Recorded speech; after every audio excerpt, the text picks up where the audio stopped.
Good evening, welcome to another edition of Scotland at 7 on the 5th of February.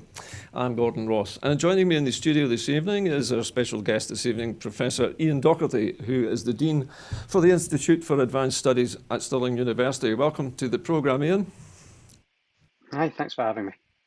Okay, we'll get on with the news first, Iain, and we'll have a good discussion later on in the programme. So, first of all, the main headlines, starting with the coronavirus update. As of 2 o'clock today, a total of 1,585,559 people in Scotland have been tested through NHS Scotland labs and the UK's regional government testing centres since the start of the pandemic. Of these, 1,402,141 were confirmed negative. 184,313 have tested positive. There are 895 new confirmed cases of COVID-19. This is an underestimate of the number of cases. Not everyone with the virus displays symptoms, and not all those with symptoms will be tested. There were 61 new reported deaths of people who have tested positive today. The number of patients in Scotland who have died from complications caused by the COVID-19 infection now stands at 6,383. This number only includes those who have died having received a positive test for the virus in the previous 28 days. Of the people who have tested positive, 1,794 were in hospital last night, 123 of whom were in intensive care. 742,512 people have now received their first dose of the COVID-19 vaccination, and 9,529 have received their second dose. 48,165 vaccinations is a record number for the fourth day in a row. The latest UK daily figures published today show that 111,264 patients who tested positive for COVID-19 have sadly died from their illness, an increase of 1,014 since yesterday. This number refers to deaths in all settings and not just hospitals. Now to tonight's main headlines. A mother and daughter have died after attacks in Kilmarnock last night. A woman and her daughter were stabbed to death and their alleged assailant killed in a car crash after an attack at Crosshouse Hospital in Kilmarnock. The police say that the 39-year-old woman, believed to be an NHS worker, died in the car park of Crosshouse University Hospital after she was found badly injured at 7:45 on Thursday. She received emergency medical treatment but died at the scene. About 20 minutes later, another woman, 24, was stabbed on Portland Street in the Ayrshire town and was taken by ambulance to Crosshouse Hospital, where she later died. The women were named locally as Emma Robertson Coupland, 39, and her daughter Nicole Anderson, 24. Anderson, who was about to be married, was attacked close to the takeaway where she worked. Police Scotland said the force could not yet publicly confirm their identities. Soon afterwards, the 40-year-old male driver of the car, named locally as Stephen Robertson, was killed after crashing into a tree near the A76.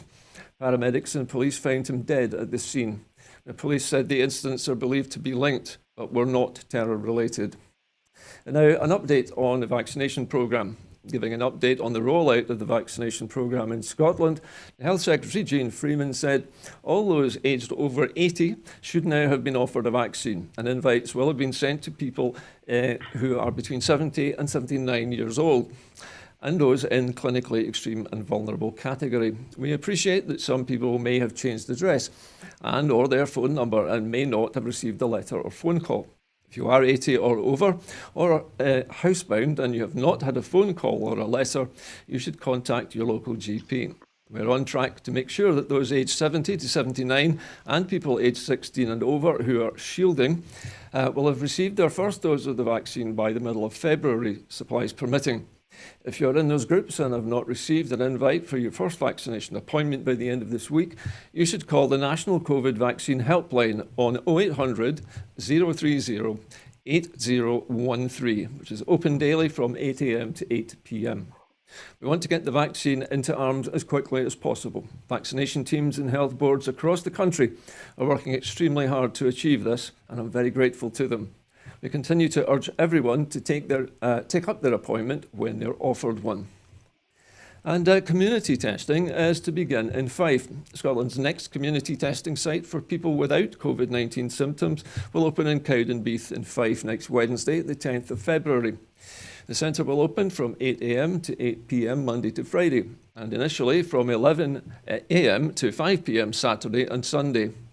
4 more sites in different areas across Fife will open in the coming weeks. The sites will provide lateral flow testing followed by a confirmatory PCR test if the first result is positive. Dedicated support will be available on site for anyone who needs help to self-isolate as a result, including advice on how to access financial support and food packages. The Fife site is the first to open since the asymptomatic testing was successfully trialled in Johnston in December. Further proposals for Ayrshire and Arran, Dumfries and Galloway, Greater Glasgow and Clyde and Grampian have been agreed, and discussions are underway with a number of other boards and local authorities for agreement in the coming days. Community testing has continued in the meantime, with MTUs deployed since the 18th of January to provide testing for people with and without symptoms in the following communities: Maybole, Grangemouth, Langholm, West Linton, Sauchie, Denny and Howick. Data on the number of people tested and positivity rates at these sites will be published by Public Health Scotland next Wednesday. A court says that the People's Section 30 case is premature. The Court of Session has dismissed a case which sought a ruling that the Scottish Parliament could hold an independence referendum without permission from London, saying it was premature and hypothetical. Independence campaigner Marsden J. Keatings wanted legal backing for his argument the Scottish Parliament had the authority to hold a new vote on secession without the explicit approval of the United Kingdom government. Judge Ailsa Carmichael, in her ruling, said that the question was hypothetical, academic and premature, without the need to express a view on the legal issues it raised. The Tories have refused to engage with the Scottish Government on universal credit cuts. Boris Johnson's UK Tory government has refused point blank to respond to the SNP government's appeals to reverse planned cuts to the universal credit, plunging 60,000 Scots into poverty. Earlier this week, Scotland's Social Security Secretary, Shirley-Ann Somerville, revealed the SNP government were yet to receive a response from Westminster after 5 separate pleas to maintain the £20 uplift to universal credit have fallen on deaf ears. The uplift to universal credit of £20 a week has been a vital lifeline for thousands of families in Scotland, but the Tories' refusal to extend it threatens to plunge 20,000 Scottish children deeper into poverty. There are also calls to extend the uplift to legacy benefits such as employment and support allowance and job seekers allowance. Many people who claim legacy benefits have disabilities and long-term health conditions and have faced higher costs throughout the pandemic. And now to plans to strengthen police complaint system. Okay, we're going to go past this story. Beg your pardon. And moving on now to reaching net zero. Plans to ensure all buildings in Scotland are warmer, more efficient, and reach zero emissions by 2045 have been launched. The Heat and Building Strategy sets out the vision for transforming more than 1 million homes and an estimated 50,000 non-domestic buildings using low and zero emissions heating systems by 2030, in line with Scotland's updated climate change plan, to help meet the world's toughest emissions reduction target for this date. The strategy sets out the actions and further proposals that the government will take to support the transformation of Scotland's building stock, which will support thousands of jobs across the sector and the wider supply chain. It also includes plans for engaging people and businesses to ensure everyone across Scotland has the opportunity to shape the transformation, together with proposals for new regulatory framework which would require the majority of property owners to take action over time to install energy efficiency measures and zero-emission heating systems. The investment outlined in the current programme for government is anticipated to support up to 50,000 jobs each year by 2025-26, with further growth beyond that date. And that's the end of the news stories for this evening, and I'd like to reintroduce my guest, Professor Iain Docherty. Hello Iain, welcome back to the programme after the short news bulletin. Now I'd like to ask you some questions, Iain, about the Scottish Government's very well advertised £33 billion investment in Scotland's future. There's a great deal of detail in this. When you first read this document, Iain, what was your initial reaction? Does it go far enough? Is there too much detail? Or do you think that it's a good starting point? Thanks, Gordon. So, of course, I was lucky enough to be asked to be one of the commissioners on the Infrastructure Commission for Scotland, which was a group of independent people from across different interests in the economy, brought together to give some recommendations to the Scottish Government about how it should invest public money over the next 5 years and 30 years period. So, my first reaction on reading the infrastructure investment plan yesterday was that I was absolutely delighted that all but one of the recommendations that the Infrastructure Commission made about how we do these things in future were accepted, and the one that wasn't was simply deferred for further consideration. So May this I is really ask you? the next stage. Sorry, this is just the next stage in a long series of development of policy which has been going on for some time now, and I think yes, it's taking us in the right direction towards a much more cohesive and joined up plan for infrastructure investment. Can I ask you, Ian, what the one issue was that wasn't included in this particular plan? Well, this is just the issue about how we go about procuring major projects in future, and so there's a lot of debate about, the best sort of governance framework for that. It's quite technical, to be honest, and that's why I think the civil servants in particular have taken that one away to think through further. Okay, in one of the biggest questions, I think, for me anyway, and I hope maybe for the viewers, is the advertised number of jobs which these proposals claim will support. Now, I saw the headline figure of 45,000 new jobs being produced as a result of this massive investment. Can you tell me any detail about where these jobs will be, how they're broken down, and are any of them, or will many of them be permanent? Well, the jobs estimates you get from any government investment document like this are always estimates. They're always the outcome of some models, so you have to see them for what they are. But one of the really important things about this plan, and this is something that we were really keen to say in the Infrastructure Commission and has been adopted, is that we focused very heavily on this idea of inclusive growth. And that's a kind of shorthand to say that when government invests in infrastructure and uses public money to build new resources, new buildings, new roads, new railways, uh, new houses, etc., the the level of benefit in terms of employment and the income that comes from those jobs that gets retained in the local community is of real importance. So it's not only about focusing the actual construction work and the kinds of infrastructure we need in the right places to sustain local communities, but it's also about making sure that the maximum benefit from that is retained in local places to make sure that they share in the prosperity. So the figure of 45,000 jobs uh, in the paper is an estimate, it's a modelling outcome, it's always there, but it's a very helpful target I think that we should work towards. And of course, the thing about infrastructure construction is that many of those jobs are high quality and well paid, and they do, if managed correctly, really make a difference to local communities.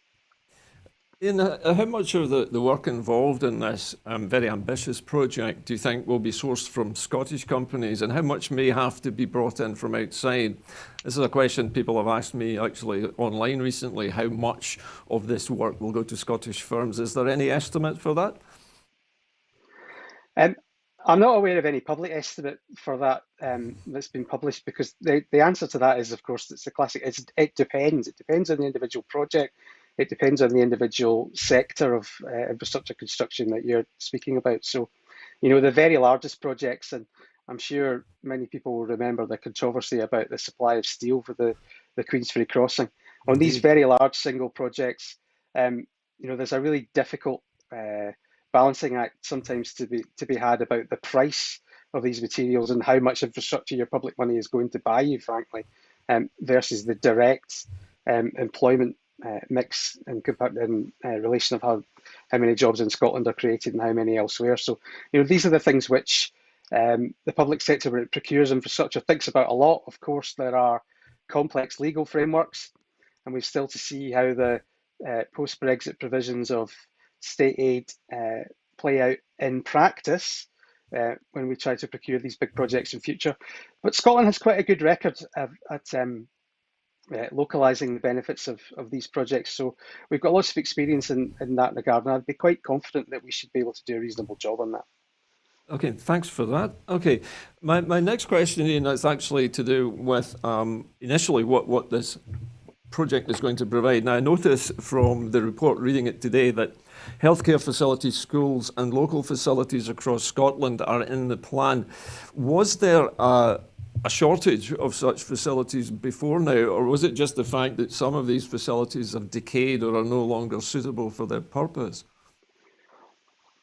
So there's quite a few things to say there, Gordon. The Huh? Scottish Government, in fact, all the administrations through the devolved era, we've actually been quite effective at creating this kind of integrated plan to deliver better public services and acting on them, and particularly the infrastructure side. And that started since the establishment of the Scottish Parliament over 20 years ago now. So again, we've got a good track record in doing this kind of thing.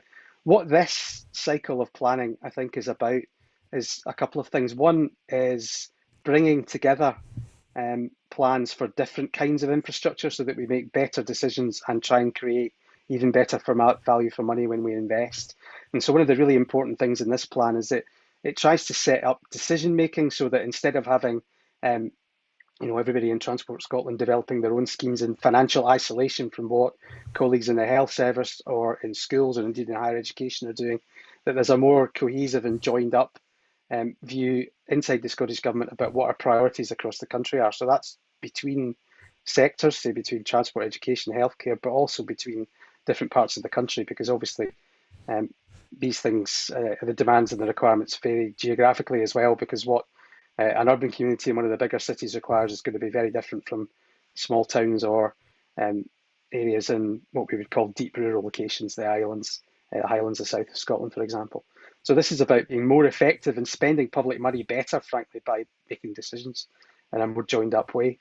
Okay, And one of the reasons that that's particularly important, I would say to you though, is that, and this is, right at the heart of this plan, and you'll see it if you read it all the way through, it's absolutely focused on achieving our climate change targets, not just the 2045 one that you mentioned, but also what in many ways is the more difficult target, which is to reduce our emissions by 75% by 2030, which of course is now only 10 years away. not long ago now, I agree. It's certainly an awesome task to undertake at the moment. And one of the standout one of the standout ideas in this particular plan that struck me, first of all, reading even the first page of it, was that £110 million is going to be spent on digital public service transformation. Now, I understood that to mean that some services, for example, things like GP surgeries, might be able to hold consultations online, having perhaps learned some of the lessons from this COVID lockdown, and the fact that many of the functions of the health service can still be provided remotely. Has that been a deciding factor in this, or did this predate COVID? And I mean, these innovations did predate COVID, and I'm involved in a major project involving my own university and colleagues elsewhere, trying to trace the impacts of COVID on the transport sector and how we might travel around in future. So, I'm thinking about these issues a lot at the moment. So every public service, from health to education to transport, has been thinking for a while now about the scope for digital delivery of services to do a number of things. One is to make them more reliable. When in the deep winter and weather conditions that we've got at the moment, actually digital services can be really important in maintaining resilience of things like healthcare in winter periods.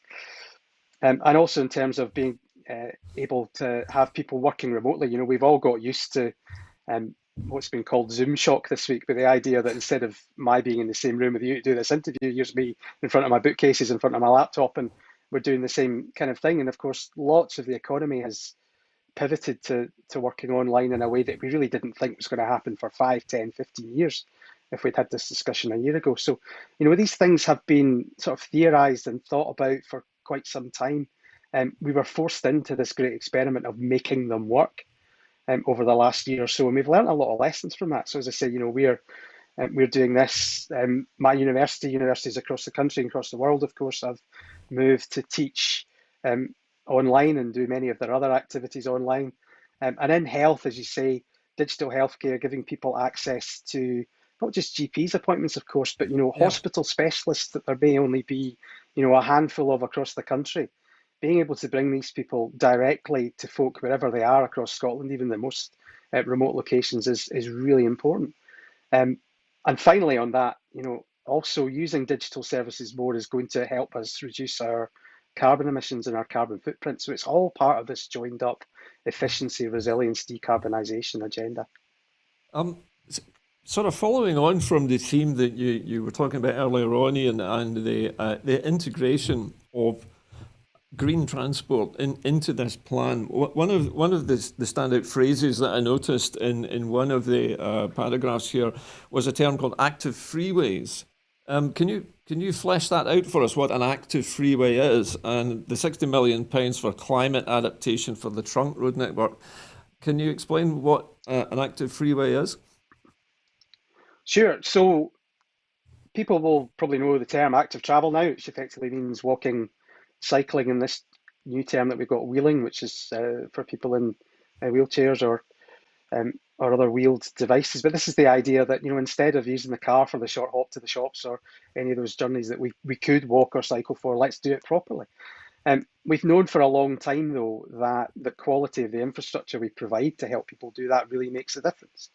So, if you don't have a cycle lane, people often just simply won't cycle. If your cycle lane is just a line of paint on the road, then that doesn't give people much protection, any protection from the traffic. So again, only the hardiest cyclists are going to attempt that journey. So the idea of these active travel freeways is to provide really, really high quality walking and cycling infrastructure, a bit like those, in fact, exactly like the celebrated examples in places like the Netherlands or Denmark, where no doubt many people will have seen the high numbers of people that use these dedicated cycling facilities to do to travel every day to work and to education, for example. So, and it's shorthand for a very, very much higher quality kind of mixed use cycle and walkway than we're used to seeing.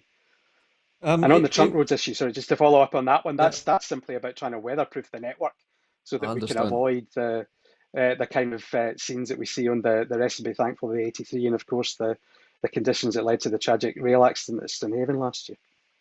Yeah, one of the things I wanted to ask you, following on for your comments about the healthier methods of transport, will this active freeways scheme include provision for things like electrically assisted bicycles and scooters, for segways, and I think there's even a mono-wheel segway? Would these devices find a place in this scheme? Well, that's kind of what the wheeling terminology Yeah.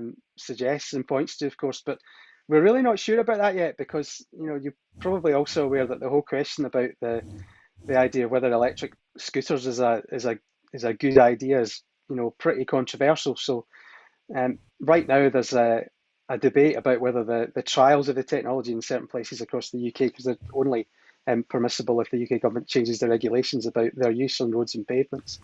Um, there's a lot of controversy about whether we want these things in our towns and cities or not, because they do travel quite quickly.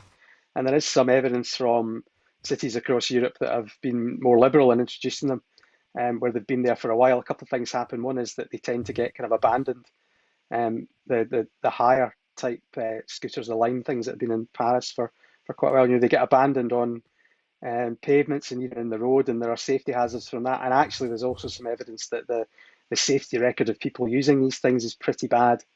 So I've seen some numbers from Scandinavian colleagues, and because some of their cities have got reasonably high use of scooters already, and there's some really quite worrying accident statistics that we'll have to get a good understanding of and work out what's going on there. The Mhm. evidence about electric bikes and power assisted cycles is really much more positive, I think. So they extend the range that people can comfortably cycle to pretty much as far as most people travel in an ordinary day, during doing standard type commutes or trips to education or the supermarket or whatever. So, there's a lot of academic work trying to understand just what the potential for electric bikes is, and it does seem to be really quite substantial.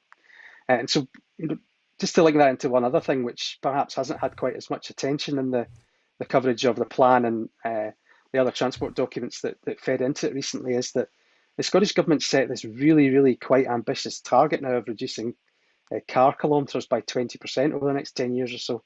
And so if we're actually going to do that after probably a couple of decades now about talking about the need to do it for environmental reasons, we are all going to have to drive less. We will need to do things like more walking and more cycling. So the active freeways is a really important component of that. So I understand what you're saying here, Ian, is that as well as things like renewable energy and energy efficiency measures, we actually have to use less energy and try to travel less frequently. Am I right? We do, and the reason for that, of course, is that it's not just when we use vehicles that we emit carbon.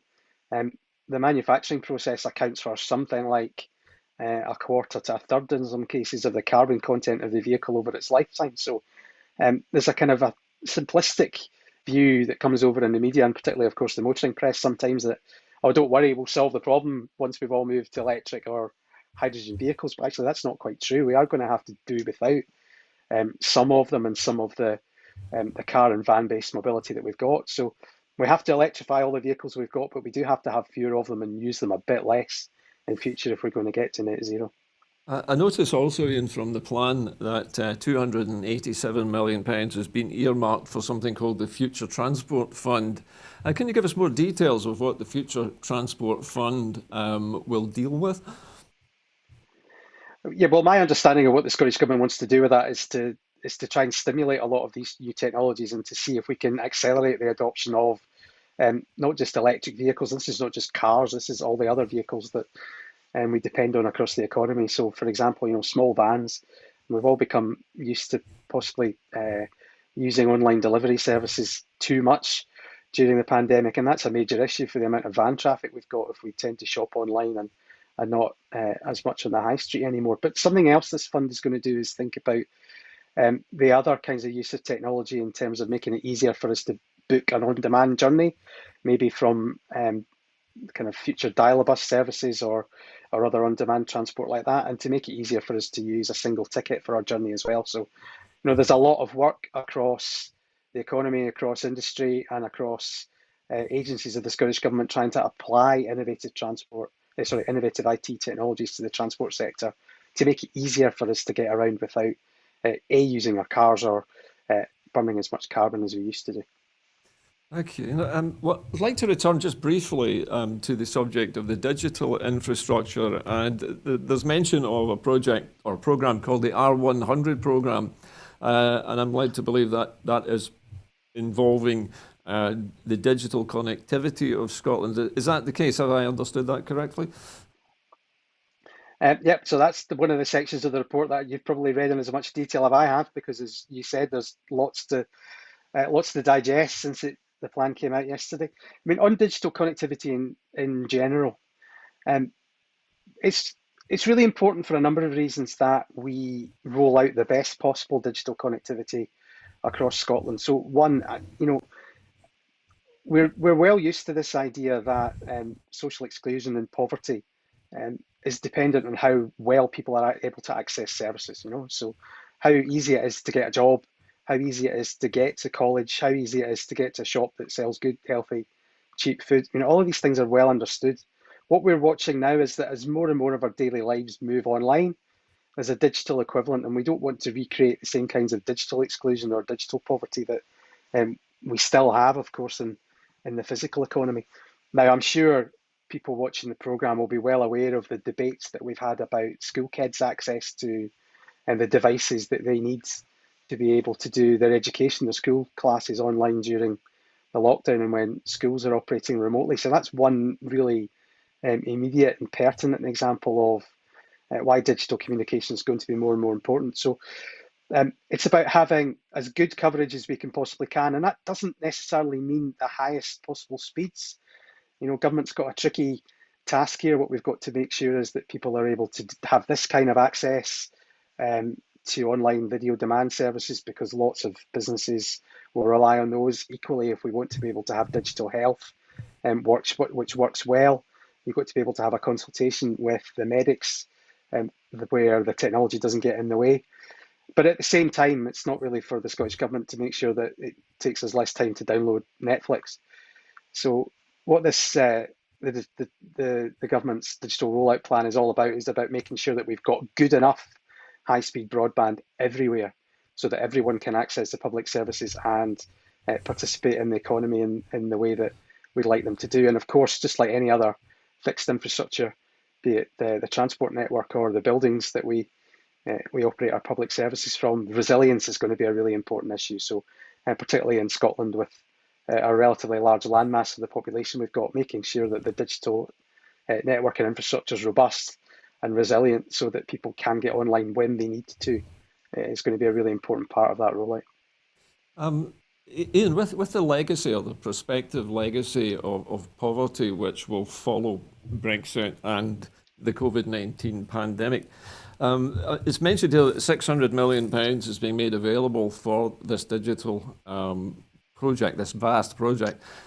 Is there any of this money ring-fenced to help the children that you mentioned earlier on who need devices? You know, they might well be in an area where the connectivity is excellent, but if they don't have those devices, they can't access education. Is there any provision for helping poor families with that kind of equipment? There is. Remember, this is an infrastructure investment plan, so this Yeah, is mainly about the infrastructure backbone. So that's about the fibre yeah. connections and 5G and the actual telecommunications network.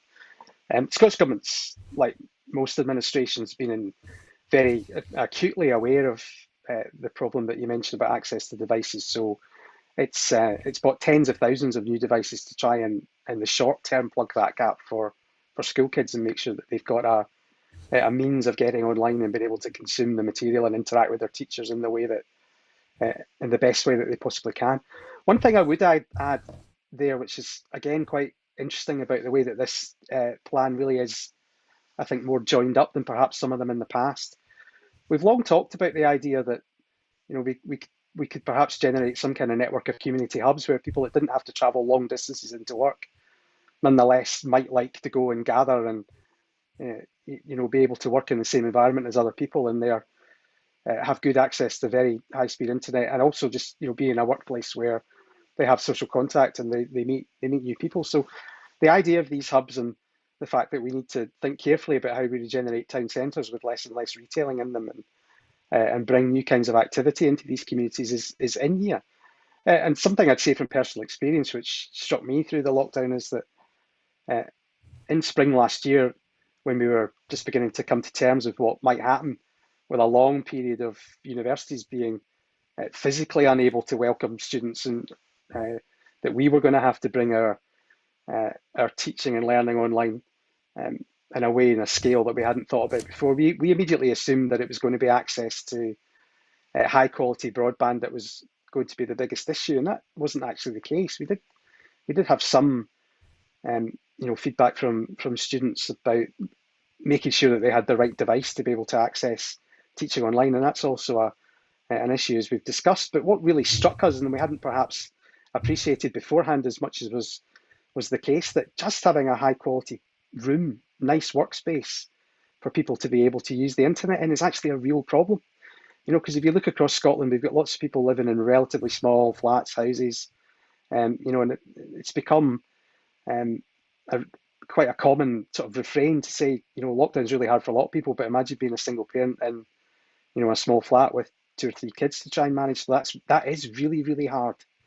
And being able, once we're beyond the pandemic, it's not just about the devices, it's not just about the telecoms network. These are the kind of bare essentials to be able to have, really high speed, good quality video and networks. But actually just having places to use them where people can concentrate, focus and work well and feel that they're doing a good job is also important. So this plan's quite interesting, the way that it integrates some ideas about the future of towns and cities with the technology. Thank you. That's a very fulsome answer. There's a lot of interesting details in there. If I may, I'd like to change tack now and look at something else which is listed in this enormous plan. And that was £150 million, which has been set aside for flood risk management and a further £12 million for coastal change adaptations. Can you explain to the viewers a little more about what flood risk management entails, what it actually means? Sure. So again, this is where there's some real innovation happening, and you might not think that technologies and digital technology we just talked about is an important part of this, but actually it really is. So when people think about flood defences, I think that the picture they have in their mind would be a news report of a community flooding, this time of year. And we've seen some of these examples all too often, increasingly often in recent years, where the folk out with sandbags, and flood defences are about trying to build higher and higher concrete walls to try and keep rivers and other floods away from communities. So obviously we're going to have to keep doing some of that. There will have to be more and more hard infrastructure, concrete effectively, to help us avoid the worst impacts of flooding. But we're learning more and more about how to do that without always having to resort to pouring concrete. And again, the Scottish Government's quite innovative in its definition of infrastructure. So when government talks about infrastructure, it doesn't just mean physical kit like concrete walls. It also means the way that we manage the natural environment where it plays an infrastructural role. So flood risk management in Scotland, and again, Stirling University is involved in a lot of this work in our part of the world when we look at the flooding potential of the River Forth Basin, which people will know from the map meanders a lot as you go further from the Firth. It's about understanding how the whole river system behaves and being able to divert water and do other clever engineering in real time almost when there's a flood risk.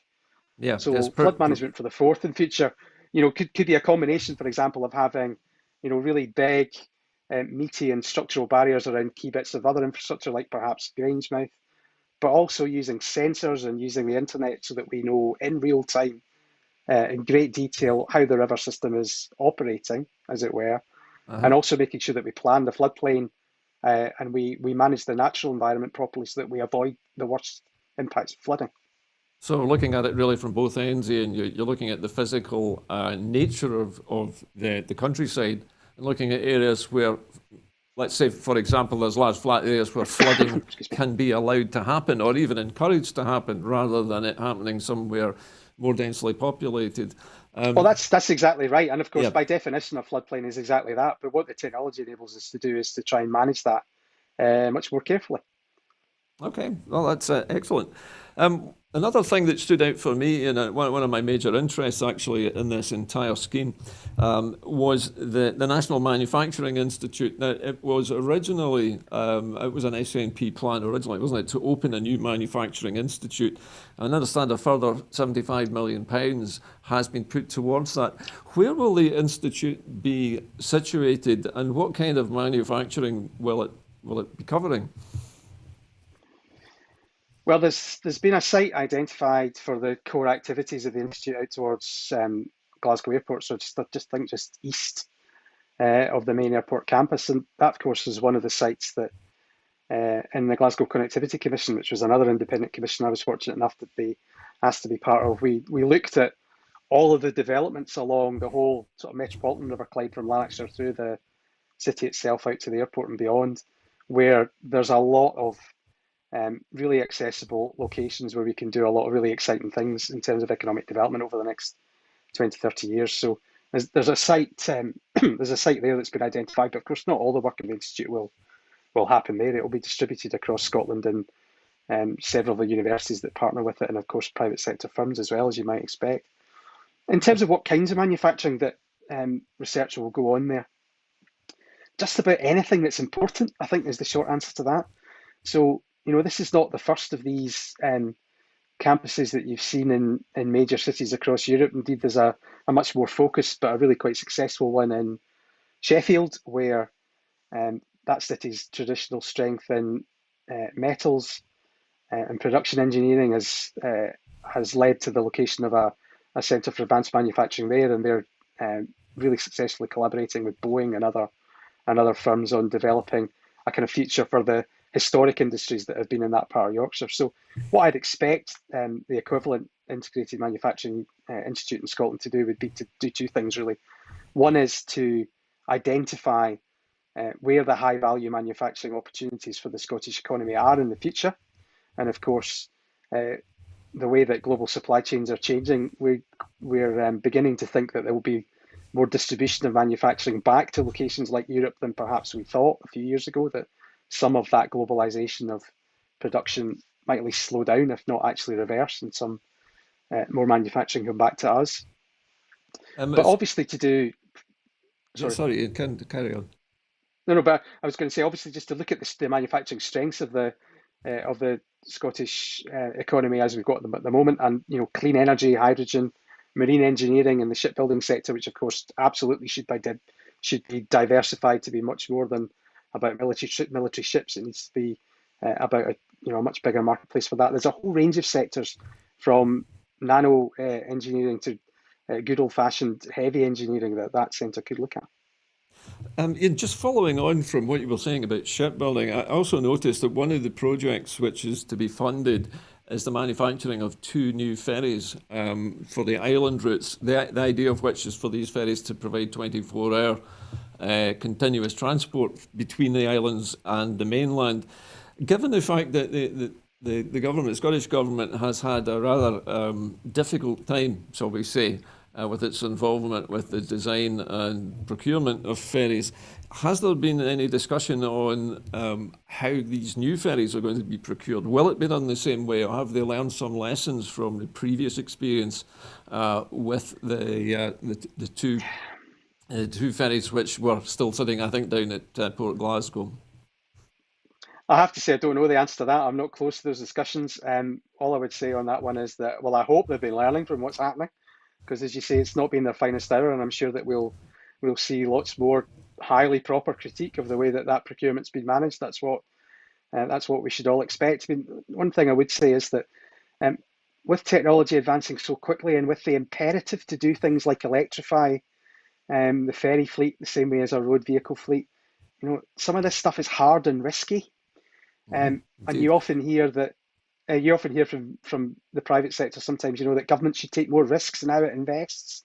The problem, of course, is that when those investments go wrong, then it's the case that people very quickly sort of change tack and say, well, you should have realised that risk was going to crystallise and you made the wrong decision. So, sometimes I think we need to take a step back and think some of this is tricky, and we need to just calm down in terms of learning the lessons rather than pursuing particular agendas. But yeah, we absolutely have to do this. There's also news from Norway this week about the extent to which they're powering away with net zero ferries, because of course they've got this fantastically long coastline, which is even more of a challenge to serve than ours. So this is one of the many aspects of the infrastructure and the vehicles that run on them that we're going to have to decarbonise and really innovate on in the next few years.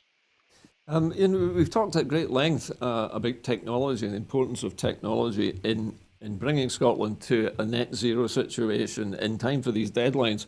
But I noticed sort of quite far down the list of projects which are to be funded in this plan, a plan to increase the capacity of tree nurseries in the border areas of Scotland. Now, it strikes me that there's not been very much talk or conversation about the importance of forestry in Scotland's infrastructure. Do you feel that this is an area which requires possibly more funding and a lot more thought? Yeah, again, you're straying right out of my areas of expertise here, Gordon. But planting a tree is one of the single most beneficial things that we can do to improve our carbon footprint and the overall health of the environment and the planet. So, absolutely, we should be doing more of that. And as the old saying goes, the best time to plant a tree was 20 years ago. The second best time to plant a tree is today.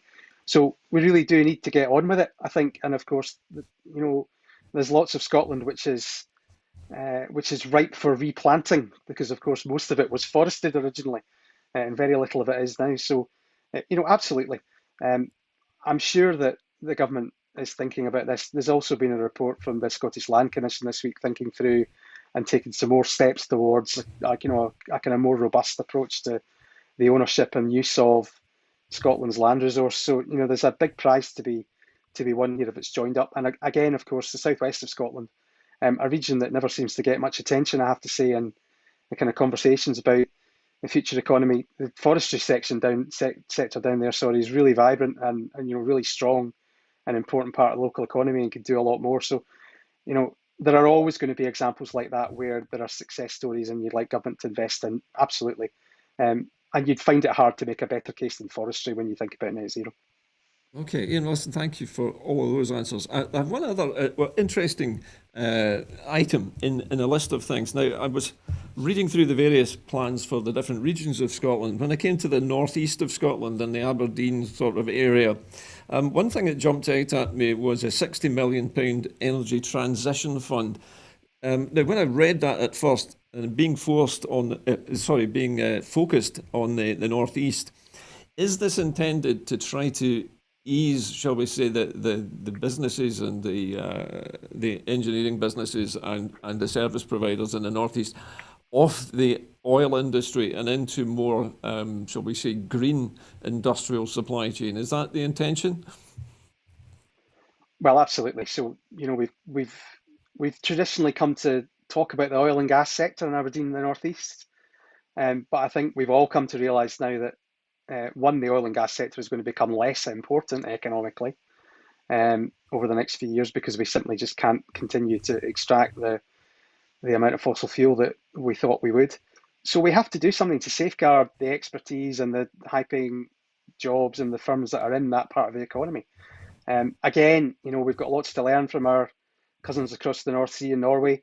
They've done some really interesting things to try and join this up. So, Norway, of course, huge producer of oil and gas, still will continue to be so for some time. But if you look at its domestic market, for example, it's probably, I think, almost certainly by far the place where electric vehicles are most successfully embedded anywhere in Europe now. So, they've begun to change the way that their consumer markets work. So they've got opportunities to start to move their own domestic engineering sectors away from fossil fuels into renewables. And we absolutely have to do the same of that. One thing I'd say is that if you look at kind of economic history of Scotland over the last 120 years, each of the regions has gone through some really, really impressive growth, but then we've had really difficult deindustrialisation experiences after that. So in the west of Scotland, of course, you had shipbuilding, locomotive engineering and the other heavy engineering disciplines, and we know all about the legacy of deindustrialisation in Glasgow and Lanarkshire in the west of Scotland. In Edinburgh, it's long been worried that financial services will, to some extent, moderate their growth and that we might have to start to look somewhere else to find high value employment there. And the Northeast is exactly the same. It's had 50 years of more or less consistent growth, obviously with a few downturns, but a steady prosperity from oil and gas for several decades now, and we know that we have to transition out of that. So we really need to get cracking on it. I mean, Ian, one of the things that we like to do in this programme sometimes is ask our expert guests a question which invites them to make a personal statement about something. And one of the things I noticed from this report is that approximately, I think, £500 million, about £500 million, has been earmarked for the railway system in Scotland. Now, there's been a lot of argument about whether the railway network in Scotland, which is partially privatised and partially public owned, to be brought fully back into public ownership so that it can be decarbonised fully. Would you back a move like that, of trying to bring that particular transport infrastructure back under the control of central government? Yeah, so perhaps unsurprisingly, I often get asked this question. And I've been working in the transport sector as a researcher and also advising and sitting on the boards of some of these companies now for quite some time. Look, I have nothing in principle against public ownership, nothing whatsoever. But what I would say is it's not a panacea. It wouldn't do the things that people claim it would do. There isn't, a magically huge profit that's suddenly going to be released to reinvest in the system. The margins that private operating companies made before the pandemic in the railway were tiny. They were in the order of 2.5% on average across Great Britain. So, that's not the issue. Making sure actually that the public sector half of the railway, which is Network Rail, is more efficient, that's a far more important way to get better value for public money and better outcomes. So, I'm not against public ownership. If people think for political reasons or for wider societal reasons that this sector is somewhere where we should go back to that, that's fine. I just think we have to be careful about the expectations about what that would mean in practice. And the final point I would make is that, some of the very best public transport systems that people look to in all of those European cities that we like to model ourselves on, that we once upon a time used to get to travel to, a lot of them have a pretty similar governance arrangement with private sector operators that are highly regulated and deliver good services. So, I think you can make this work in a lot of ways. Nothing against public ownership, but it's not a magic wand. Okay, Ian, there was one further question which popped up when I was researching this and particularly looking at the railways. I noticed that there's a substantial amount of money also being set aside for the modernisation of the Glasgow Underground train system. It hasn't, I don't think, undergone a major refurbishment for many years. I think it has been sort of rebranded and given a facelift, but basically the rolling stock in there is pretty much from the 1980s. Do you think that the underground system in Glasgow could or should be even extended? Should there be more tunnels? Should there be more stations included in this as part of a wider plan to help people to get around the city more efficiently?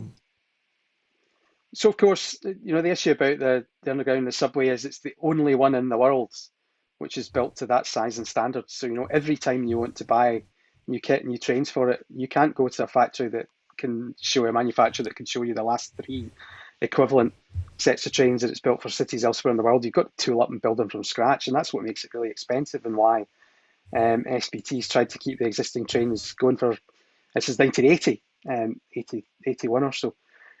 Of course, the first new trains are already in the depot. They exist. Um, they're they've been built by Stadler, the Swiss firm, and they look great. Um, and quietly over the last few years, investment in the subway's been going on. So the stations were refurbished. There's been lots of work that you probably don't see on the tunnels, on the signalling system, and the electrics, and all the unglamorous but absolutely critical safety infrastructure. The new trains are the last bit, but the bit which is obviously more immediate to people that travel in the system. That's been delayed a bit because of the pandemic, but the trains are being delivered. They'll go into service relatively shortly with some drivers, but then they're designed to be completely automatic. So, like in quite a few cities across Europe now that I've been lucky enough to travel to, we'll have a small but a really highly modern automatic transport system. In terms of extension, so the Glasgow Connectivity Commission that I was a member of proposed this idea of a Glasgow Metro, and that's been adopted in the Strategic Transport Projects Review this week. We don't think that the actual underground itself should be extended for the reasons I've said. The tunnels are the wrong size. It's a loop that's quite hard to do anything that makes sense in a service pattern if you break that and start to put branches on it. So we think that what we should do is we should build some new routes and integrate them into the existing railway network to bring what you might call light rapid transit, trams, a metro to the city. There's certainly lots more we can do, but I don't think you'll ever see any more of the 4.5 foot subway. I was going to say, just when you mentioned a light railway or trams, I've had many comments from people who remember the old tram system in Glasgow and were stupefied when it was removed by the city council in the early 1960s. Is there a chance here, or perhaps an opportunity for the city of Glasgow to reinstate its trams in a way which maybe serves the modern needs better? Well, I'm really keen on answering these questions, and again, we did this very deliberately in the Glasgow report, not to get fixated about the technology. Hmm. So, you look at the whole city region, and it's sort of 1.6, 1.7 million people. We've got a really good heavy rail network. It's really extensive. It carries a lot of people. It's still the biggest one outside London. It's got the capacity to carry even more with, some further upgrading. So that's great. Let's think about what that has to look like. Let's think about whether we need big heavy trains on all of that. So do we need to use the same kind of trains in the Cathcart Circle that go between Glasgow and Edinburgh? If we want to reopen some of the disused routes, would something like a tram be on that, or would we like an automatic metro, like the one that was on the front page of our report, which was the system in Copenhagen that we thought was a really good Yeah. comparator for what you might do as a first line between Glasgow Airport and the city centre. So there's lots of options. I'm sure that in some corridors, what you might think of as a tram will be the best answer. For others, you might want to do something else. I have one final question for you regarding the railways, Ian. Myself, many other people are interested in transport. I've been discussing the idea of hydrogen-powered trains, particularly for the routes to the north of Scotland, because we know that the infrastructure to manufacture hydrogen using surplus tidal and offshore wind energy is already beginning to grow in Orkney. Is there a chance, do you think, that the Scottish railway system, whoever is in charge of it, will start some kind of project to create a bespoke train system which uses hydrogen derived from surplus renewable energy to power their trains without the use of overhead lines? So that work's already started. There is a decarbonisation plan for the railway in Scotland, which has been published. I mean, that envisages the rollout of conventional overhead line electrification on lots more of the main lines. We know how to do it. We can deliver it quickly. We know how to procure the trains. We've already got lots of them. So, for the main lines, that makes a lot of sense. And if you look at that plan, it's got electrification to the southwest, up to Aberdeen, to Inverness. In fact, as far north as Dingwall, if I remember correctly. So there's a lot of sort of traditional work in there, which will roll out over the next 15, 20 years or so. But then there are the very long rural routes far north, Kyle, the West Highland line, which will never have, and probably not want to have the big ugly overhead kit actually. And so they're too long for battery operation in a way that we can see at the moment. So they're absolutely the right place to bring in hydrogen technology. And it just so happens that they go to, in every case, ports where you could quite easily generate, quite a good hydrogen business.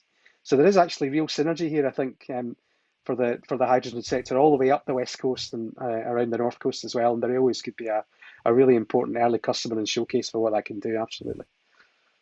Okay, Ian, just to wind up our discussion this evening, one of the words that I see mentioned frequently throughout these two reports is inclusive and sustainable. How important is it to the government and the country in general to have everybody on board with this? And I can ask a question about, although this report has been published, and I know about it, and you know about it, and perhaps the viewers to this programme now know about it, is there not a case really for publicising this remarkable, huge project far more widely to get more people on board? Well, I'm sure you're right, and in all of these kind of processes, again, something else the Scottish Government does quite well now is consultation, and that's a lot more than just the kind of, if you have an interest in this, here's an email form, please tell us what you think. Some really quite innovative stuff was done in the preparation of a few recent plans, including this one about going out to schools, for example, and asking young people what they thought about the future. And we all know that young people are highly concerned about the environment. So there was some really, really good work that was done there. I mean, I think it's unfortunate that this plan slipped a bit because of the pandemic, and here we are in February. We're very close to the pre-election period, when all of this kind of activity has to be suspended for a while. So, in a sense, I think that timing is unfortunate. We don't have any time to lose to start cracking on with investing public money where we need to have it to achieve decarbonisation and to improve the quality of local communities. But it's a shame that it's had to come out so close to the election, I think, because that probably will curtail the short-term discussion of it once we get the noise of the short campaign. And given what I see around me, I think this might be quite a noisy election campaign. So maybe the issues of infrastructure investment might not get as much of an airing as some of us would like. Ian, just before we wind the programme up, there was one question which has been burning away in my mind all the way through the programme, and that is the enormous amount of money which is being pumped into this gigantic national programme. £33 billion is the equivalent of about a year's worth of Scottish Government funding. Where is the money being found for this enormous programme? Well, the Scottish Government for a few years now has had a national infrastructure mission, and the idea is simply to increase the proportion of our GDP that we spend on infrastructure. Now, it's important to say that spending money for the sake of it doesn't necessarily produce results. And you've spent the last 45 minutes asking me some quite detailed questions about lots of individual infrastructure sectors and what our priorities should be, and what that investment will deliver for the people of Scotland, because after all, we're all going to pay for it. So we need to get as much public money devoted to infrastructure as we can. One of the reasons for that is if we improve it and we make it more resilient, then it often costs less money to run it. So, our future bills become less as well. And, the return on investment of doing decarbonisation for obvious reasons is, really, really important. We have to start doing two things. We have to protect our communities from the impact of climate change, because they are going to experience that. They already are experiencing that, as we know from the news. But also we've got to absolutely minimise its impact over the long run, because if we don't, that will cost us so much more money than investing public cash wisely at the moment. One last question before we leave you this evening. Let's just politicise this a tiny bit. And what effect would Scotland becoming independent have on this plan? Is it going to make things even easier, or is it going to widen the scope of this even further? What do you think? Well, do you know, I think I've been quite good tonight and been studiously avoiding any um, I'm asking. politicization of these answers because I think that's really important. And the reason I say that is that there is genuine consensus across Scotland about these issues now, I think, in a way which is really helpful. And Yeah, so on the Infrastructure Commission that I was a member of, we all held different views on all kinds of political issues, of which obviously the Constitution was one. But, there is a real consensus now across parties and across sectors and civic society in Scotland that this kind of stuff is something that we need to get on to doing really well yeah. and really quickly.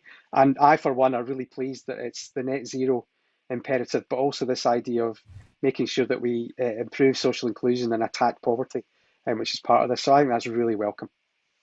Okay, Ian, well, listen, you've been an excellent guest this evening, and forgive me if my questions were sometimes a little bit pedantic. Anyway, we have come to the end of our allotted time this evening, so it just remains for me to remind you, of course, that Broadcasting Scotland is in the middle of a major crowdfunder at the moment, and of course, we're looking for your help. So if you'd like to help us, please follow the directions on your screen now. If you want to become a supporter of Broadcasting Scotland for just £5 a month, or if you'd like to make an individual donation. Also, if you'd like to volunteer to help us here at the studio to develop more programmes. Anyway, that's about it from the studio this evening. Just remains for me to thank my guest and hopefully get out of the show without any further mess up. So, Ian, thank you very much for being our guest this evening, and we look forward to seeing the rollout of these projects in due course. And that's it from Broadcasting Scotland this evening. I will be back again on Monday, but in the meantime, from all of us here, a very good evening to you.